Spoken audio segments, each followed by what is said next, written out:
사도행전 13장 16절에서 25절까지의 말씀입니다. 우리 본문의 성경을 다 같이 교독하시고 마지막 절은 함께 읽도록 하겠습니다. 그래서 바울은 일어나서 손을 흔들고 말하였다.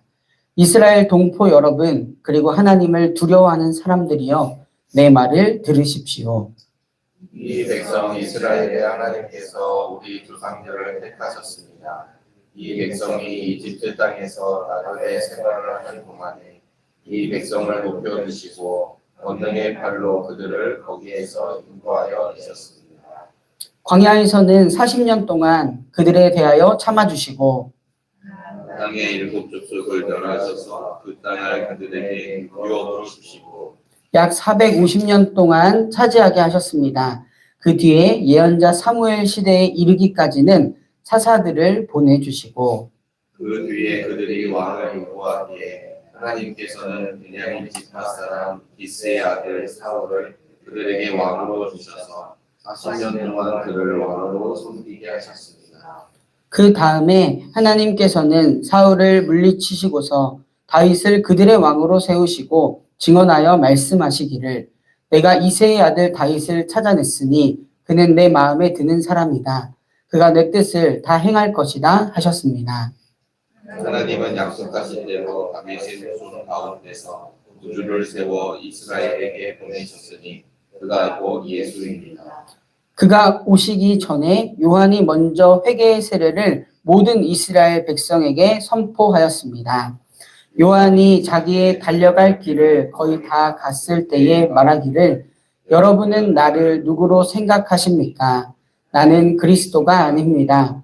그는 내 뒤에 오실 터인데 나는 그의 신발끈을 풀어드릴 자격도 없는 사람입니다. 하였습니다. 아멘. 네, 오늘도 하나님을 예배하는 이 자리에 오신 우리 성도님들을 주님의 이름으로 환영하고 축복합니다. 특별히 지난 저녁과 밤에 많은 눈이 내렸는데 그 눈을 뚫고 이 자리에 오신 우리 성도님들 하나님께서 더 기쁘게 이 예배를 받아주실 줄 믿습니다. 우리 교육부에서는 매주 금요일 오후 3시에 정릉시장 데크에서 교육부 전도를 하고 있습니다. 방학 기간을 제외하고는 1년 동안 계속 하고 있는데요. 그 시간대 학교하는 학생들 또 그곳에서 놀고 있는 우리 어린이들 대상으로 전도를 합니다. 너무나도 감사하게도 작년 성도님들도 3분이나 함께 해주셔서 주민들에게 전도를 또 함께 하고 있습니다. 어제는 이제 점심 식사하고 이제 교회로 가고 있는데 한 주민이 저에게 인사를 해주시는 거예요. 근데 성도님은 아니고 잘 모르겠었어요. 그래서 좀 죄송한 마음에 좀 그런 얼굴을 이렇게 표정을 하고 있었는데 그분이 이렇게 이야기를 하십니다. 저 지난주에 뽑기에 있던 사람이에요. 이렇게 이야기를 하셨습니다. 교육부 전도는 뽑기를 통해서 선물을 나눠주고 있습니다. 이 선물에는 우리 성도님들의 그 전도의 마음으로 후원해준 물품도 포함되어 있습니다. 이 자리를 빌어서 다시 한번 감사의 인사를 드리고요. 그러면서 저희가 준비한 전도지 또 교회 주보를 함께 나눠드리면서 복음을 전하고 있습니다. 이제는 학생들, 어린이들이 저희를 반겨주기도 합니다. 어제 그 한 주민처럼 저희를 보면 와 뽑기다. 그리고 조금 듣기는 좀 이제 안타깝지만 뽑기 아저씨다. 이렇게 이야기를 합니다. 네. 그리고 저희가 이제 저기 보이는 정릉교회에서 왔다라는 것도 이제는 압니다. 학생들과 그리고 주민들에게 나름 다가가기 위한 전도 전략이었습니다. 주님께서 주신 지혜라고 생각을 합니다. 교회의 파송을 받은 바울과 바나바는요, 전도하기 위해 새로운 도시에 갔을 때 우선 회당으로 들어갔습니다. 그들이 나름 세운 전도 전략이었습니다. 왜 회당에 들어갔을까요? 회당은 유대 공동체 예배, 또 모임, 또 율법 교육을 위한 중심지 역할을 하였습니다. 또한 공동체 구성원의 그런 사회적 기능도 수행하는 그런 중심지가 바로 이 회당이었습니다. 성전이 멸망한 후에는 유대교의 핵심적인 그 종교 중심지가 이 회당이 되었습니다. 이 회당에 가는 것은 아직 예수님을 모르는 유대인들에게 예수님을 전하고자 하는 그들의 전도의 핵심 전략이었습니다. 이방인 도시의 유대인들은 하나님을 믿었으며 성서를 부지런히 연구했습니다. 그러나 안타깝게도 그들 많은 사람이 그릇된 메시아관을 가졌기 때문에 예수 그리스도를 약속된 메시아로 받아들이지는 못했습니다. 성경을 열심히 연구했는데 말이죠. 예수님은 그들이 기대했던 바대로 로마 정권을 뭔가 타도하는 군사적인 군주가 아니었기 때문이었습니다. 예수님은 우리가 알다시피 우리의 심령의 죄를 멸하시기 위해 종의 신분으로 오신 왕이었습니다. 바울과 바나바는 그 회당이 예수님을 배척한 곳이라고 해서 그곳을 피하지 않았습니다. 오히려 그곳을 찾아가서 회당에서 연구하고 공부하는 유대인들, 그리고 그들의 성서가 예수 그리스도를 가리킴을 알려주기 위해서 그곳을 찾아가서 애써서 전하였습니다. 새로운 도시에 갈 때마다 회당에 가서 그곳에 있는 유대인들이 허락을 한다면 회당에서 설교하면서 복음을 전하는 것, 이것이 바울의 선교 전략이 되었습니다.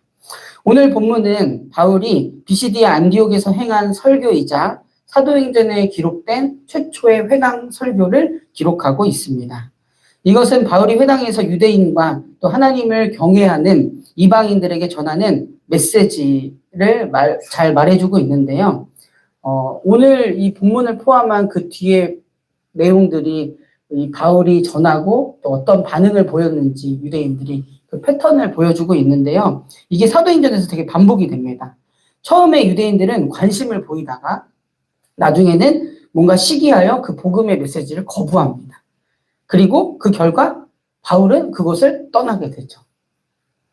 떠나게 되지만 그곳에 복음을 심어놓고 또 복음을 전하고 바울은 그곳을 떠나게 됩니다. 이런 패턴이 계속해서 사도행전에서 반복되죠. 즉 많은 유대인들이 복음을 거부하지만 남은 소수의 유대인은 호의적으로 응답하며 많은 이방인이 복음을 전해 듣습니다. 대개 박해가 일어나면 그래서 다른 곳으로 이동하게 됩니다. 예수님의 말씀이 떠오릅니다. 여우도 굴도 있고 하늘을 나는 새도 보금자리가 있으나 인자는 머리 둘 곳이 없다. 라는 그 말씀 말이죠. 바울의 메시지는 크게 세 부분으로 나눌 수 있는데요. 하나님이 다윗에게 약속을 주실 때까지의 이스라엘의 역사를 요약해서 정리해 줍니다. 그게 오늘 본문의 내용이고요. 또 예수님의 죽음과 부활이 그 약속의 성취이다라는 것을 전해줍니다. 그리고 마지막으로 이에 대해 믿음으로 우리가 이제는 응답해야 된다라는 것을 바울은 전해주고 있죠. 바울은 비시디아 안디옥 회당에서 유대인들에게 메시지를 전하면서 먼저 하나님께서 이스라엘과 맺으신 언약을 강조합니다. 하나님이 이스라엘과 맺으신 언약과 또 아브라함과 및 다윗과 같은 위대한 믿음의 조상들을 상기시킵니다. 회당에 있는 유대인들은 그 이야기를 아주 귀 쫑긋하고 들었겠죠. 본인들의 선조와 관련된 이야기였기 때문이었습니다. 모든 유대인이 자신이 하나님의 선민임을 자랑스러워했기 때문에 아마 잘 들었을 것입니다. 바울은 하나님께서라고 시작되는 하나님의 역사를 설명합니다. 과거 선조들과 함께 하신 하나님의 구원 역사를 간략하게 설명을 하죠. 그런 내용은 이런 것이죠. 하나님이 선택하셨다. 또 종살이로부터 자유케 하셨다. 출애굽을 이야기하는 것이죠. 광야에서의 불순종도 하나님은 참아주셨다. 그리고 약속하신 땅을 기업으로 주셨다. 그 다음에 사사들을 보내주셨고 사울 왕과 다윗 왕을 세워주셨다라는 이스라엘의 역사를 이야기합니다. 바울은 이스라엘 역사를 간략하게 요약 정리하면서 하나님이 자기의 백성을 택하고 세우며 구원하시는 그 과정을 아주 주권적인 역할을 하셨다라는 것을 강조합니다. 그리고 하나님의 이런 구원 역사의 본론이 바로 여기에 있는 여러분이다라는 것을 바울은 이야기하는 것이죠. 그러면서 바울은 23절에 자기가 이런 이야기를 하면서 이제 본론으로 이야기하고 싶은 것을 이야기합니다. 23절의 말씀입니다. 하나님은 약속대로 다윗의 후손 가운데서 구주를 세워 이스라엘에게 보내셨으니 그가 곧 예수입니다. 이 말을 전하기 위해서 바울은 이스라엘의 역사를 이야기하고 그들의 조상들을 얘기했던 것이죠. 바울은 곧바로 시선을 다윗에게 옮겨 장차 오실 그리스도에 대해 하나님이 다윗에게 주신 약속, 그 약속을 예수님께서 성취했다라는 사실을 보여줍니다. 하나님께서 다윗에게 하신 약속이 무엇일까요? 사무엘하 7장의 내용이 있는데요. 그 약속은 다음과 같습니다. 사무엘하 7장 11절 하반절에서 13절, 16절의 말씀입니다. 나 주가 너의 집안을 한 왕조로 만들겠다는 것을 이제 나 주가 너에게 선언한다. 너의 생애가 다하여서 내가 너의 조상들과 함께 묻히면 내가 내 몸에서 나올 자식을 후계자로 세워서 그의 나라를 튼튼하게 하겠다. 바로 그가 나의 이름을 드러내려고 집을 지을 것이며 나는 그의 나라의 왕위를 영원토록 튼튼하게 해주겠다. 내 집과 내 나라가 내 앞에서 영원히 이어갈 것이며 내 왕위가 튼튼하게 서 있을 것이다. 다윗 왕종의 후손으로부터 그 나라를 영원히 견고하게 하시겠다라는 그 하나님의 약속. 그 약속이 바로 다윗의 후손이신 예수 그리스도를 통해서 이루어지고 있다라는 것을 바울은 이야기하고 있습니다. 이렇게 바울은 청중의 눈높이에서 시작해서 본론인 예수님을 소개합니다. 후에 아덴이라는 곳은 헬라 철학이 유명한 도시였는데요. 그곳에서도 바울은 그 도시에서 자기가 본 것들을 언급하면서 처음에는 그렇게 시작을 하면서 결국 본론은 또 예수님을 소개합니다. 바울의 메시지의 중심은 예수님께 초점되어 있구나라는 것을 알 수가 있습니다. 오늘 본문의 마지막 부분인 세례 요한을 언급하는 것도요. 당시 세례 요한을 메시아로 믿었던 추종자들이 참 많았습니다. 하나의 종파까지 형성해서 아주 광범위하게 확산될 정도로 말이죠. 그런데 바울은 그러한 요한의 역할 자체도 단지 메시아의 오심, 메시아이신 예수 그리스도의 오심을 알리기 위한 전령이었음을 전합니다. 이 또한 예수님께 초점을 맞추고 있다는 것을 알 수가 있습니다. 바울이 이렇게 예수 그리스도를 전했던 이유는 무엇이었을까? 바로 하나님의 구원 역사가 바울이 이야기했듯이 예수 그리스도를 통해서 이루어지고 있다는 것을 믿었기 때문이었습니다.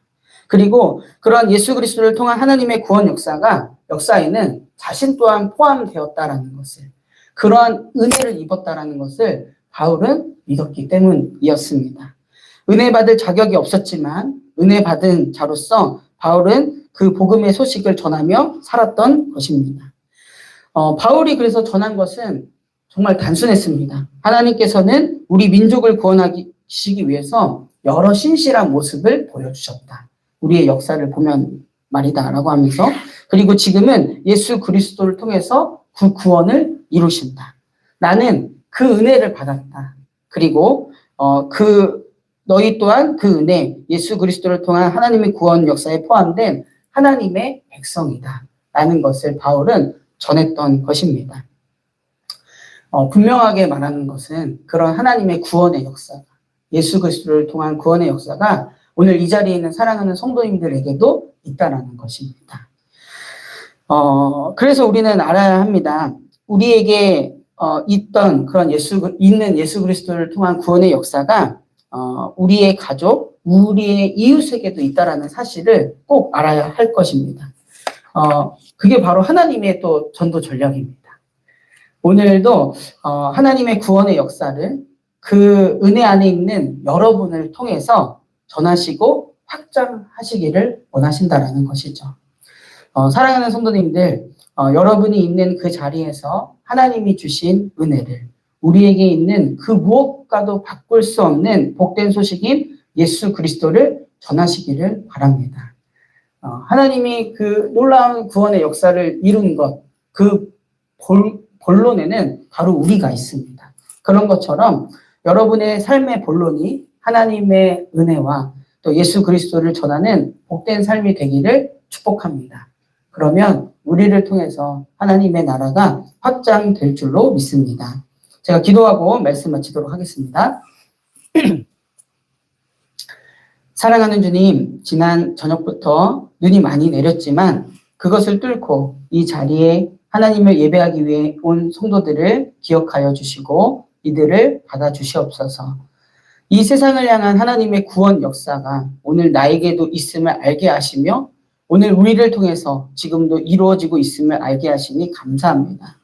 이 세상을 향한 하나님의 구원의 계획에 쓰임받는 우리 사랑하는 정릉의 모든 성도들, 우리 정릉교회가 되게 하여 주시옵소서. 지금도 쉬지 않고 일하시는 성실하신 주님, 이 나라와 민족을 위하여 기도합니다. 더 이상 이 나라와 민족이 반목과 분열이 아니라 하나님 안에서 하나가 되며 하나님의 다스리심을 인정하며 평안이 깃드는 나라와 민족 되게 하여 주시옵소서. 또한 여전히 전쟁과 분열로 인하여 기후변화로 인하여 또 여러 문제들 앞에 큰 신음 가운데 있는 이 세계를 긍휼히 여겨 주시옵소서. 주님의 평강인 샬롬이 열방 곳곳에 임하기를 간절하게 기도합니다. 몸과 마음, 영혼이 아픈 환우들도 있습니다. 병으로 인하여 지치는 마음을 주님께서 기억하여 주시고 어루만져 주시옵소서.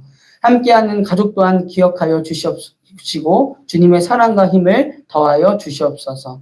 동행하시는 주님을 깊이 경험하는 환우와 그 가정 되도록 인도하여 주시옵소서. 오늘은 금요일입니다. 금요 기도회로 하나님 앞에 모입니다. 하나님께 영과 진리로 나아가는 시간 되게 하여 주시옵소서.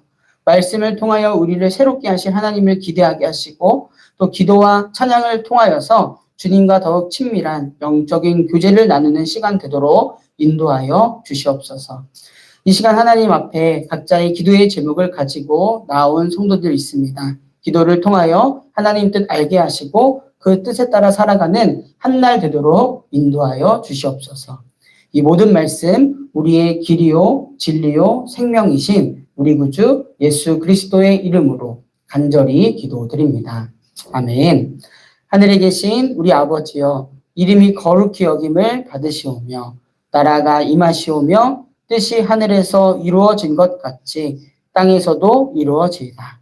오늘 우리에게 일용할 양식을 주시옵고 우리가 우리에게 죄 지은 자를 사하여 준 것 같이 우리 죄를 사하여 주시옵고 우리를 시험에 들게 하지 마시옵고 다만 악에서 구하시옵소서.